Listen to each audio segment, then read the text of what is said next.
तो what is secularism, धर्मनिरपेक्षता क्या है? पिछले चैप्टर में आपने पढ़ा होगा कि किस तरह से भारतीय जो संविधान है, यानी कि फर्स्ट चैप्टर में आपने पढ़ा था, भारतीय संविधान में मौलिक अधिकार फंडामेंटल राइट दिए गए हैं और किस तरह से वो राज्य को, देश को बहुसंख्यक लोगों के हाथों में एक अत्याचारी शक्ति बनने से रोकता है। तो भारतीय संविधान जो है वो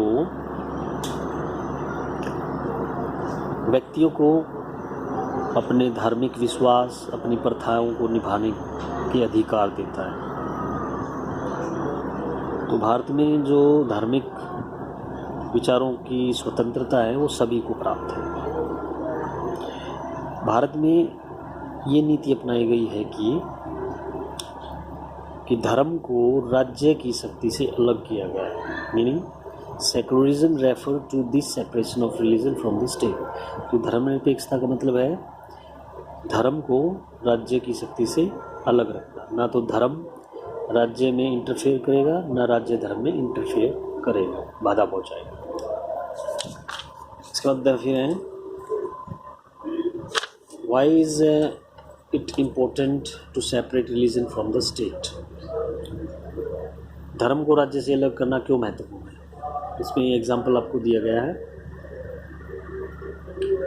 एक महत्वपूर्ण एस्पेक्ट है सेकुलरिज्म का, separation of the religion from the state पर, यानी कि राज्य को धर्म से अलग रखना। तो ये महत्वपूर्ण भी है यदि लोकतंत्र को देश में अच्छी तरह से चलाया जा सके। सभी देशों में एक से ज़्यादा धर्म के लोग रहते हैं और ये कई बार एग्जाम्पल भी मिलते हैं कि एक धर्म के लोग मेजॉरिटी में होते हैं, कई धर्मों के लोग रहते हैं और कोई ना एक धर्म के, किसी न किसी धर्म के लोग जो है वो बहुमत में होते हैं। और यदि वही धर्म के लोग जो संख्या में ज़्यादा है वो देश की पावर में आ जाए, सत्ता में आ जाए, सरकार में आ जाए, तो दूसरे धर्मों के लिए थोड़ा सा मुश्किल आ जाती है, डिस्क्रिमिनेट करने लगते हैं। तो यदि जो लोग संख्या में ज़्यादा हैं वो देश की सरकार में आ जाते हैं तो फिर वो क्या करते हैं, डिस्क्रिमिनेट करते हैं, भेदभाव करते हैं against the prosecute person of other religion, दूसरे धर्मों के साथ में, फाइनेंशियल रिसोर्सेज पे, यूज़ ऑफ द पावर के बेसिस पे। तो therefore the tyranny of the majority and the violation of the fundamental rights can result is one reason. तो इस तरह से राज्य को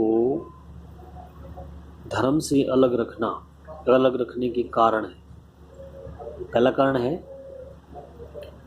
जो संख्या में लोग ज़्यादा हैं उनको अत्याचारी बनने से रोकना और फंडामेंटल राइट्स को टूटने से बचाना के लिए धर्म को राज्य से अलग किया गया।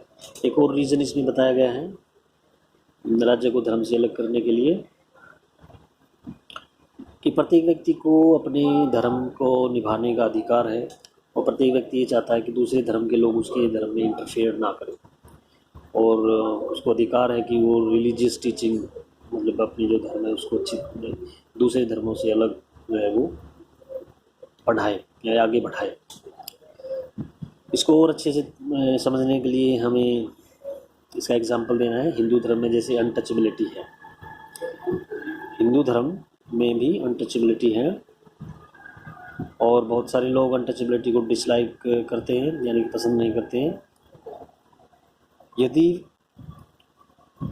राज्य की पावर में वो लोग आ जाएं, यानी सरकार में वो लोग आ जाएं जो अनटचेबिलिटी को सपोर्ट करते हैं, जो बढ़ावा देते हैं, तो जो अनटचेबल लोग हैं उनके लिए मुश्किलें पैदा हो जाएंगी। इस तरह से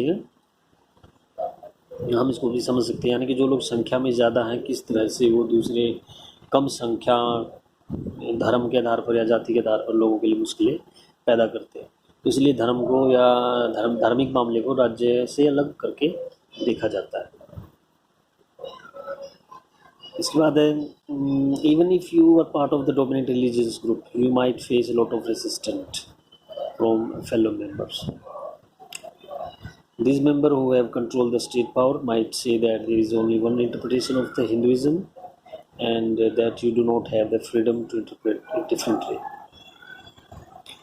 तो वैसे व्यक्ति जो सत्ता में आ जाते हैं तो उनका एक ही मकसद रहता है कि किस तरह से हम दूसरे धर्मों को डोमिनेट करें और अपनी जो वर्चस्व है उसको कायम करें। तो इस पर अगर आपको रीड आउट करना है, आपसे समझना है पॉइंट्स को, आपको मेन फोकस करना है why is the important separate religions from the state. और जो पॉइंट्स मैंने बताए हैं ब्रैकेट में उनको समझना। व्हाट इज सेकुलरिज्म, इसमें अलग से क्वेश्चन आ सकता है।